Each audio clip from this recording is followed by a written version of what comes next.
Et si ce message était pour toi, maintenant? Dans le silence de ton cœur, là où personne ne voit tes blessures, Allah te parle. Il connaît ton passé, chaque faute, chaque regret, chaque nuit où ton âme a pleuré en secret. Pourtant, il ne te définit pas par ce que tu as été, mais par ce que tu peux devenir. Ô mes serviteurs qui avez commis des excès contre vous-mêmes, ne désespérez pas de la miséricorde d'Allah. Certes, Allah pardonne tous les péchés. Respire profondément et écoute. 1. Le poids invisible du passé. Le passé peut devenir une prison silencieuse. Des erreurs que tu rejoues sans cesse dans ton esprit. Des paroles que tu aurais voulu retirer. Des choix que tu regrettes encore aujourd'hui. Mais laisse-moi te poser cette question.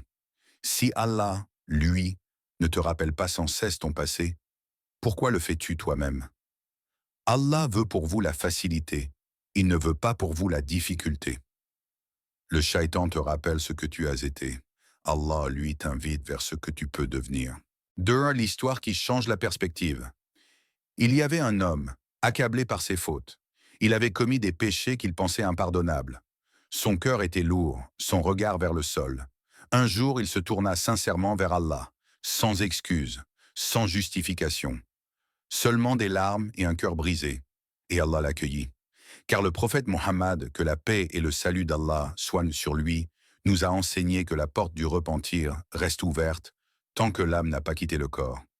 Allah est plus heureux du repentir de son serviteur que celui qui retrouve ce qu'il avait perdu dans le désert.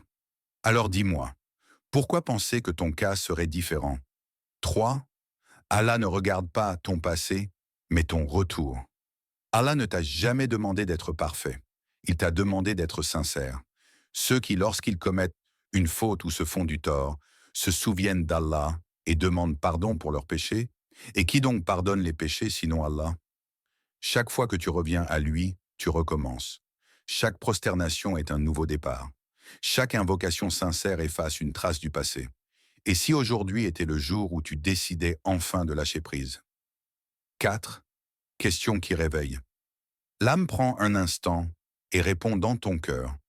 Combien de temps vas-tu encore te punir pour ce qu'Allah est prêt à pardonner? Que deviendrait ta vie si tu croyais vraiment en la miséricorde d'Allah? Et si ton passé n'était pas un échec, mais une leçon? Il se peut que vous détestiez une chose alors qu'elle est un bien pour vous. Allah transforme les blessures en sagesse, les chutes en élévation. 5. Apaiser le cœur par la confiance en Allah. Le cœur ne trouve la paix que lorsqu'il cesse de lutter contre ce qui est déjà passé. N'est-ce point par le rappel d'Allah que les cœurs s'apaisent? Confie ton passé à celui qui maîtrise ton avenir. Dépose ce fardeau dans tes doigts. Dis, ô Allah, je te confie ce que je ne peux plus porter. Et observe comment ton cœur s'allège. Tu n'es pas ton passé. Tu es un serviteur aimé d'Allah. Aujourd'hui, Allah t'invite à abandonner ce qui te fait mal, à avancer, à espérer, à renaître. Quant à celui qui se repent, croit et accomplit de bonnes œuvres, Allah changera ses mauvaises actions en bonnes. Alors relève la tête. Ton histoire avec Allah ne fait que commencer. Paix sur ton cœur, et qu'Allah t'accorde la sérénité.